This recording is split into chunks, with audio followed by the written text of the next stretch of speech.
It's official in Boston. They broke the snow record. I asked, what did they do with it? Well, they've dumped a bunch of it in the ocean. Apparently, it's melting slowly, but Boston has dug out with a record, all-time snow record. We wonder also, the word is out that there's some foreign money coming into Israel to influence the election. Was that money Democrat money from America? Was it who sent the money? And we'll try to talk to that, but more than that, in the election for prime minister, it's down to the wire. In an extremely tight and crucial election, Prime Minister Benjamin Netanyahu could be thrown out of office, and a new left-of-center government could take over. But Netanyahu rallied tens of thousands of his supporters in Tel Aviv Sunday night, telling them they can still turn this election around. Chris Mitchell brings us the story from Jerusalem. Last week, tens of thousands of mostly secular leftists packed into Tel Aviv's Rabin Square for an anyone but Bibi protest. But Sunday, Bibi himself addressed an even bigger crowd. He warned that a leftist win would be dangerous for Israel and urged his people to get out the vote. This is a faithful struggle, a close struggle. We must close this gap. We can close this gap. A little more than a week ago, Netanyahu paid a surprise visit here to Jerusalem's Mahane Yehuda market. These are Bibi's people, strong on national security, and he'll need a big turnout from supporters around the country to stay in office. Who are you supporting tomorrow? I think Bibi, Alikud. How come? Lama? Lama? Because he's the best, I know. Bibi, because he take care of the civilian, of the security in the country. We need to take care of the children, all the families in Israel, what we can do. Labor Party leader Itzhak Herzog visited the Western Wall Sunday. His Zionist Union coalition holds a 4-seat lead over Likud. But Israel is still a center-right country, and Likud would have to take a shellacking for Herzog to get first chance at forming the next government. At the Netanyahu rally, observers say the biggest boos were against the foreign money coming into a group called V15, which funded a leftist get-out-the-vote drive. Fox News reports that the U.S. Senate will investigate the State Department.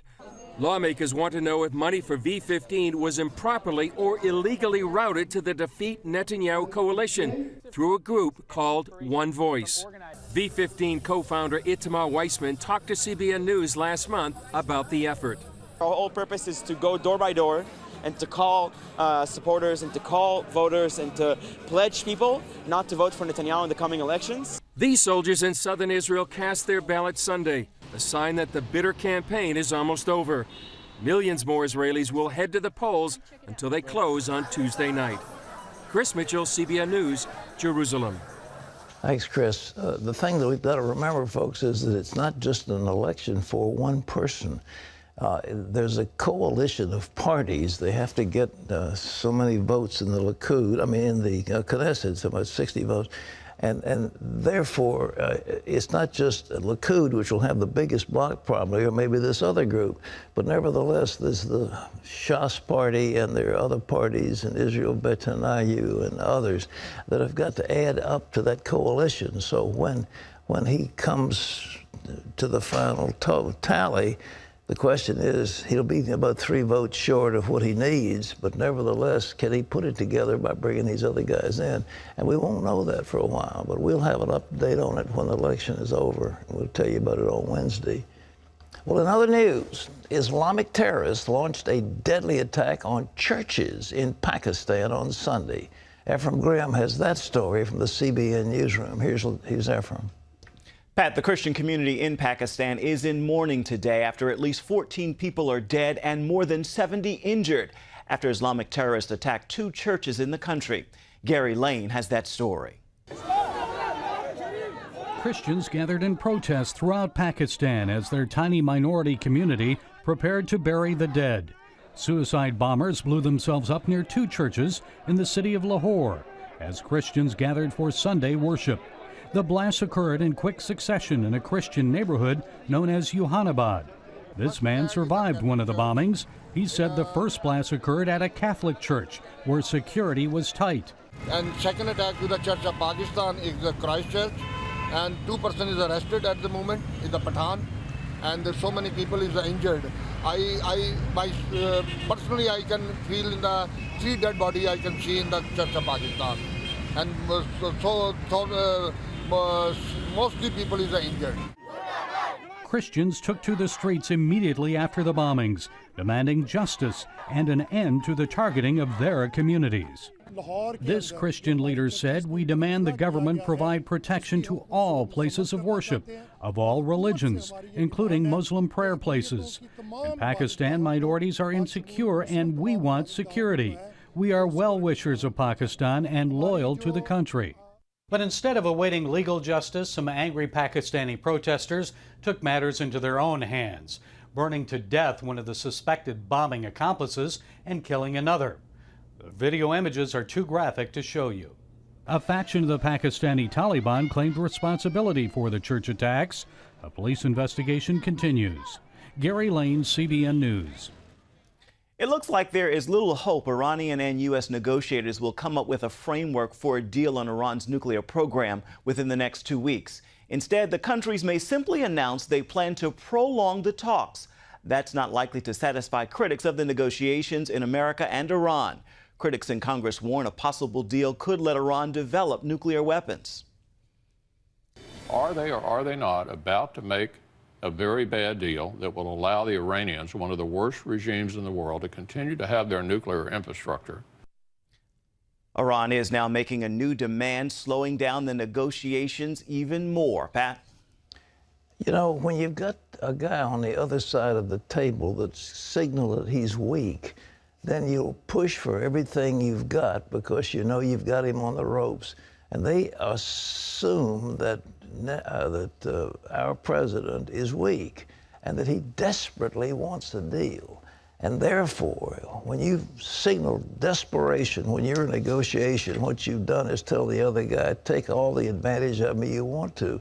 So what they're doing is saying, okay, we're going to ask for more concessions, because those Iranians aren't serious. They aren't really going to stop anything. All they're going to do is use this as a cover to gain legitimacy as a nuclear power. And the terrible thing that we might face one day is that they would explode a nuclear device in one of our major cities and kill hundreds of thousands of people, and the American president, instead of fighting it, if he's Obama, will surrender this nation and let Iran have its way in the nuclear race. It's a horrible prospect we're facing, given the regime that's in power right now. And, well, that's what we're facing. And this deal that they're talking about is just not any good. And by the way, I don't know if you watch television. There's a show that CBS has put on now called Madam Secretary, and Tina, what is her name, Leone, Tia Leone is the main character. But it's nothing but propaganda for Iran. It's unbelievable. The CBS, it's just constant propaganda that, and the people who want a regime change, these were the bad guys, these were the subversives. Yeah. And the good guys are the wonderful, wonderful people who run the Iranian government. It's unbelievable, but we're being foisted on that kind of garbage. And I'm surprised that CBS has let itself become an agent of propaganda for the Obama administration and for Iran. Well, there was a terrible tragedy in Vanuatu. Vanuatu, by the way, if you want a tax haven, that's the best in the world. And now this terrible storm seems to have wiped it out. So let's go back and get the full report. Avery. Pat, the president of Vanuatu is calling for help after what he called a monster cyclone devastated his South Pacific country over the weekend.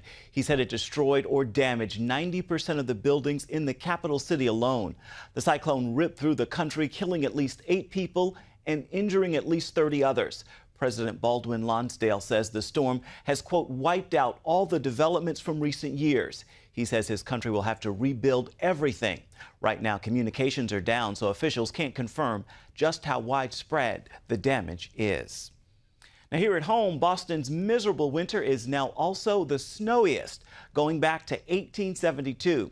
After a relatively tame snowstorm, the official measurement reached 108.6 inches at Logan International Sunday night, just over 9 feet, topping the previous record of 107.9 inches set in 1995 and 96. Boston also set a record of nearly 65 inches, just under 5.5 feet of snow in 1 month in February. And it hasn't been easy to clean it all up. The mayor says the city cleared 1 billion cubic feet of snow. That's 30,000 truckloads. And he expects the cost to head toward $50 million. Pat, just hard to quantify it all. Can that be the penalty of winning the Super Bowl?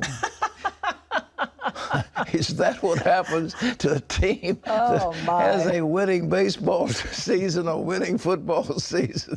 And I don't know what they're doing with basketball. I don't know. One can only hope not. They're a hardy group. Yes. Hey, boy. folks, I've got a book here. It's a little teeny book. It's called How to Win Your Tax Audit. It has stuff in here that will shock you, absolutely shock you.